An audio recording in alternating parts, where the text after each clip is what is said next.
안브로스 회장님께 머리 숙여 감사드립니다. 그냥 감사드립니다. 하나님께서 우리 회장님과 어떻게 함께 하시는지를 저희에게 보여주셨습니다. 다시 한번 감사드립니다. 지난 3월 달에 누군가의 가족과 애인에게 소식이 전해집니다. 러시아 군인들의 수천 통의 전화였는데요, 감청을 통해서 알게 된 겁니다. 그 음성은 이랬습니다. 우리는 전쟁에서 지고 있어.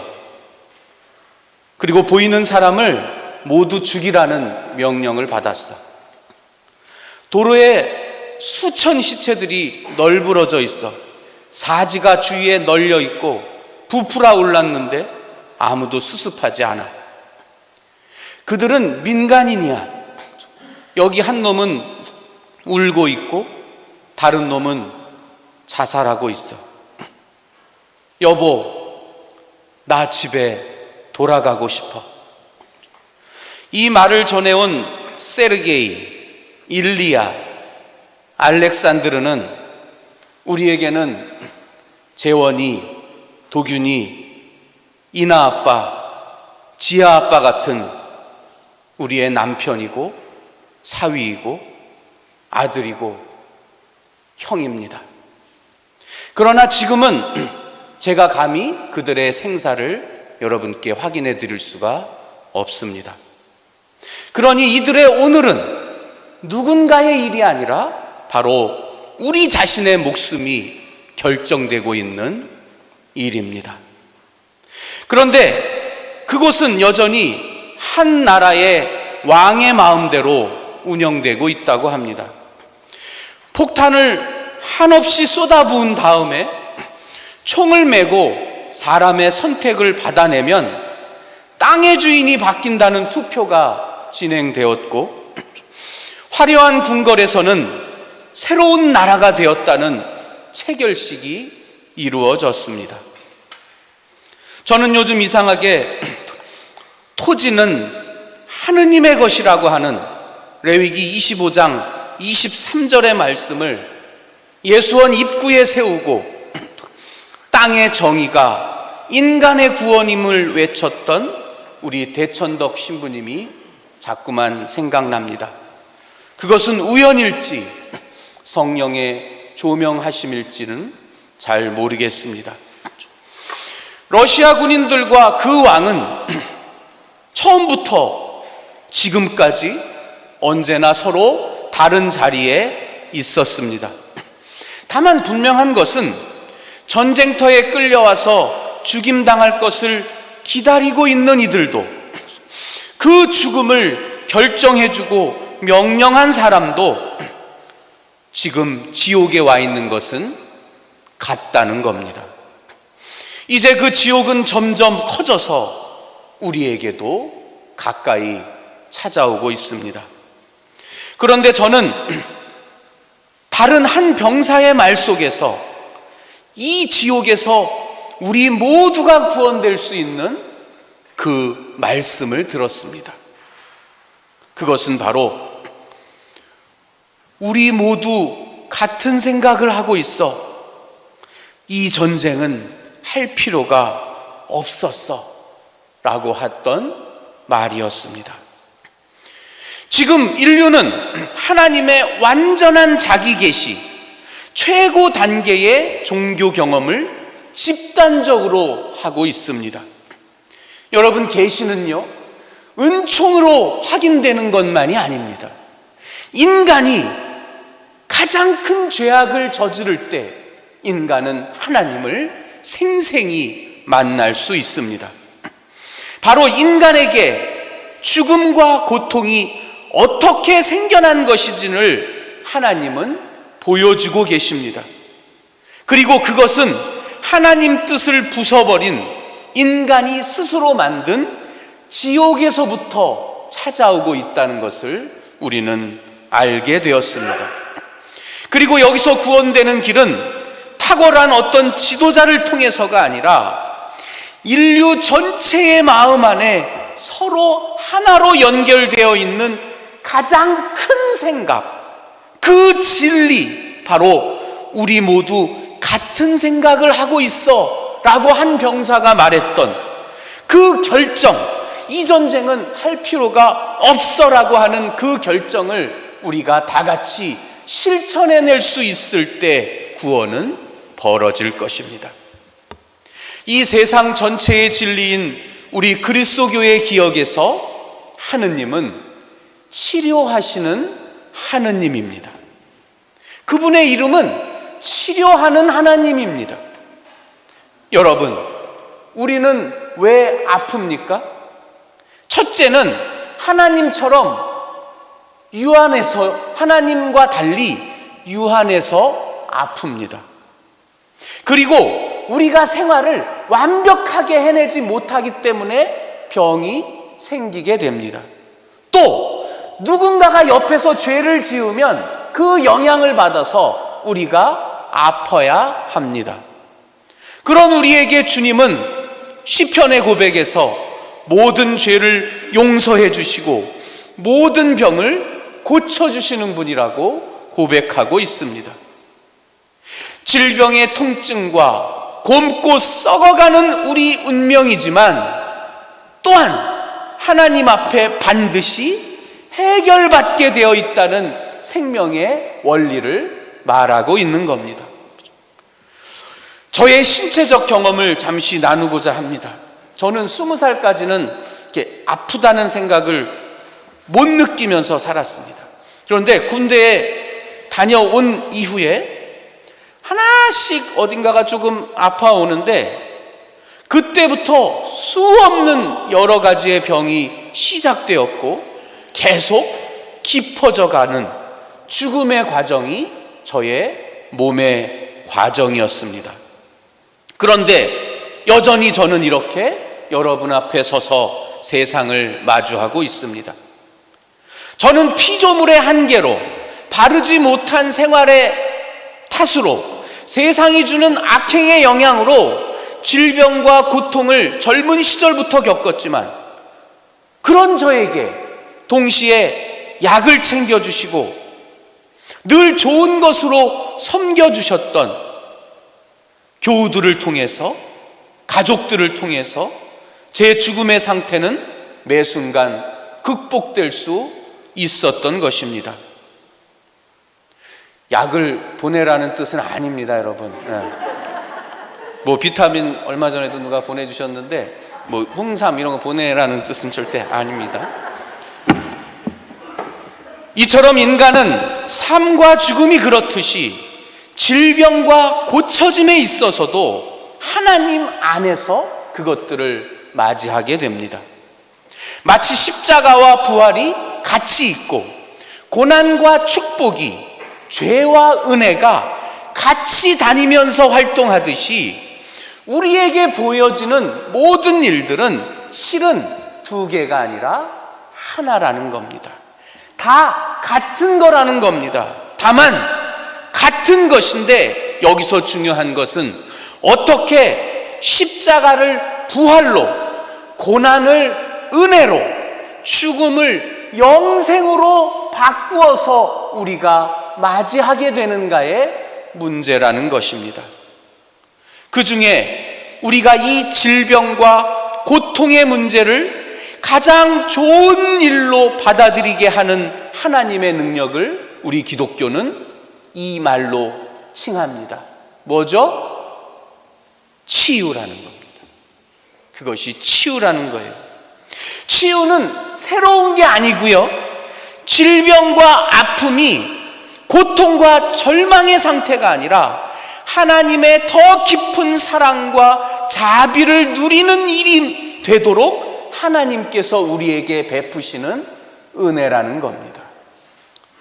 그것을 오늘 예수께서 세상에 가지고 오셨다고 성서가 말하는 겁니다. 그래서 신자는 하나님의 치유를 인생의 적재적소에 잘 쓰면서 누릴 수 있어야만 합니다. 치유를 통해 질병과 고통의 상황을 감사와 더 온전한 삶을 살아야겠다는 도전으로 사용하게 되는 겁니다. 병든 삶이라 해서 두려움에 빠져 삶에 불만을 품고 주저앉는다든지, 병이 생겼다고 해서 그것을 죽음과 연결시키는 패배의 운명론에 빠지는 것은 하나님의 치유를 전면으로 부정하는 일입니다. 겨자씨만한 것만 있어도 모든 게 이루어질 수 있다고 하시는 그 믿음이 아예 없는 거라는 말입니다. 그래서 하나님께 치유받아야 될 사람이 된 것은 여러분 절대 수치스러운 것이 아닙니다. 몸의 질병, 상한 마음, 무너진 정신은 애당초 고통의 재료가 아니라 은총의 재료였기 때문입니다. 힘이 있어 보세요. 진리를 외면할 수밖에 없습니다. 반대로 힘이 없으면 우리는 삶을 그때 비로소 진실되고 정직하게 살게 됩니다. 질병은 여러 방식으로 아무리 노력해도 도저히 열 수 없는 성숙한 인간, 완성된 사람다움의 문을 열어주는 열쇠가 되는 것입니다. 그런데 우리에게 질병은 어떻게 찾아옵니까? 대부분 안타깝게도 치유의 은총이 아니라 2차적인 또 다른 피해를 만들어내는, 또 다른 파괴를 만들어내는 그런 현상으로 우리에게 찾아온다는 겁니다. 내가 아프면 아픈 만큼이 아니라 삶 전체가 파괴되거나, 내가 아프면 가족 전체가 파괴되는 불행을 우리는 겪으면서 삽니다. 그것은 우리가 하나님께 누려야 할 치유를 온전히 누리지 않아서이기 때문입니다. 오늘 복음서에 10명의 나병 환자가 나오는데요, 썩어가는 몸을 동시에 선명한 정신으로 감당해야 했던 이들입니다. 세상 가면 어디든지 어느 것과 2m를 뛰고 살아야만 했고요, 조금만 가까이 가려면 돌팔매질이 정당하게 준비되어 있었습니다.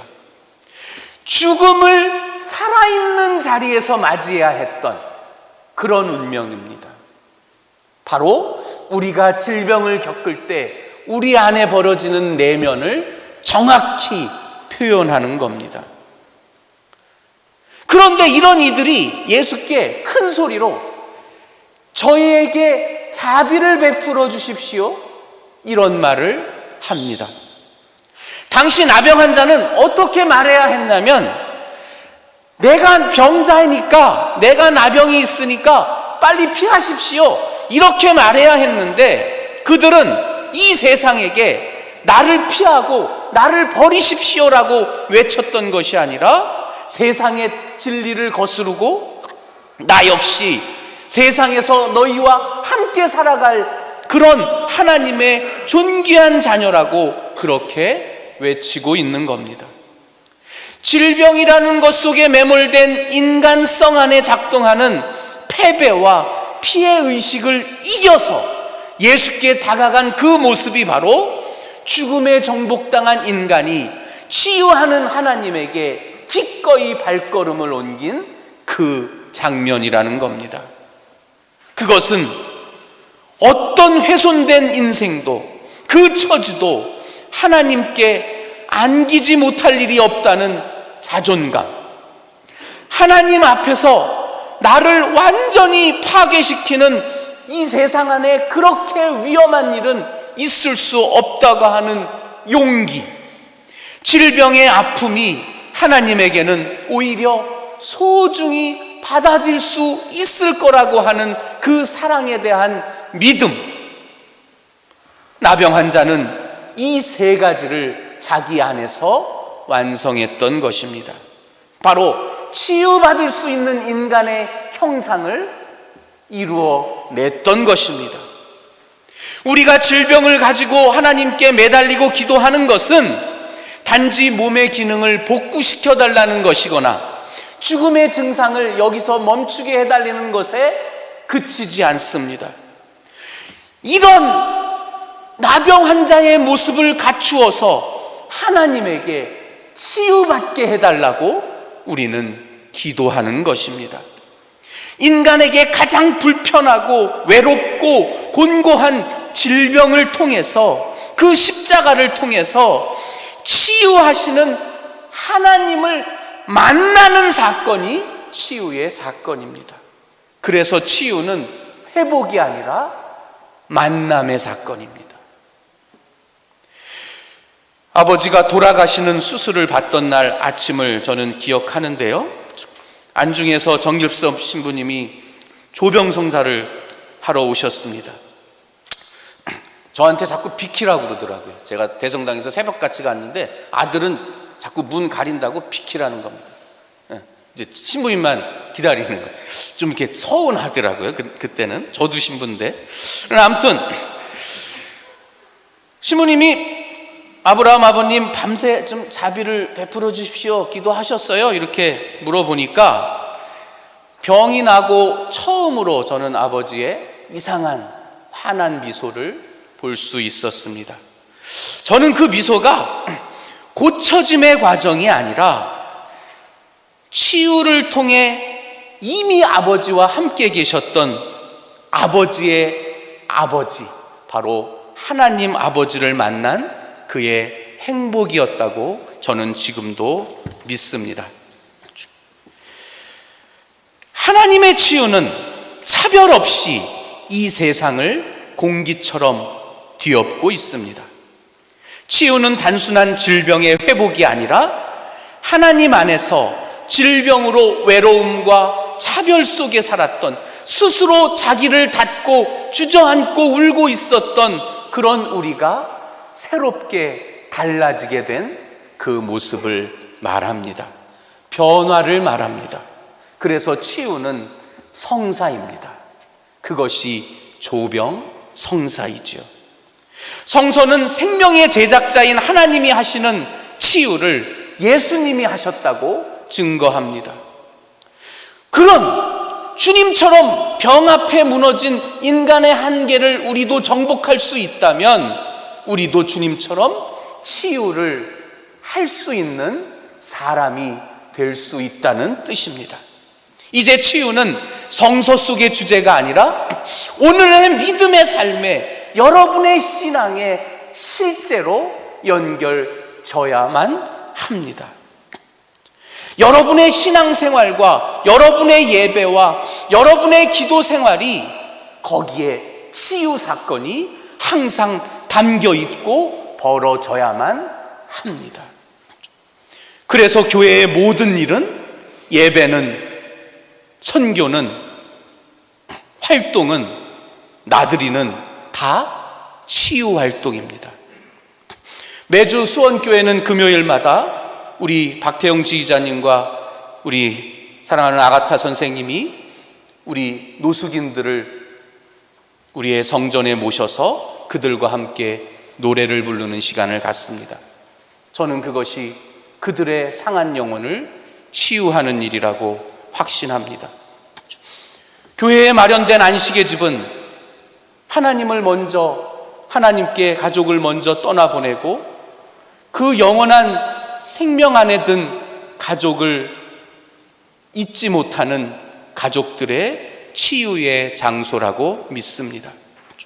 이제 토요일과 일요일에 벌어질 성사피정은, 우리 모니카회의 성사피정은 일상 안에 언제나 당신을 보여주시는 하나님을 만나서 우리의 일상이 치유되는 일입니다.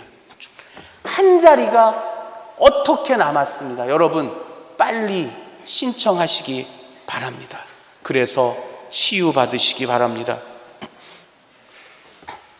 화요일부터 수요일까지 우리 아버님들이 속초로 떠나시는 여행은 우리 아버님들의 지난 수고와 피폐된 지친 영혼을 회복시키는, 치유하시는 하나님의 역사입니다. 자녀 되신 여러분들 많은 기도와 후원을 해주시기 바랍니다. 그러면 황태를 하나씩 제가 꼭 책임지고 사다 드리도록 하겠습니다. 우리 부모님들을 우리는 잘 섬겨야만 합니다. 놀러 가신다는 얘기만 들어도 눈물이 나더라고요. 지금도 아주 마음이. 그러니 지금 수원교회에 속한 우리 모두는 반드시 하나님의 치유를 누려야만 합니다. 질병은 고통에 당첨된 것이 아니라 우리에게 약을 바르듯이 만져주시는 하나님의 손길을 만나는, 느끼는 구원의 과정입니다. 거기서 통증은 영원한 사랑에 대한 그 처음의 어색한 감촉일 뿐입니다. 여러분, 마지막으로 기억하실 것이 있습니다. 예수님은 병을 고치셨지만 병을 고치러 세상에 온 분이 아니라는 사실입니다.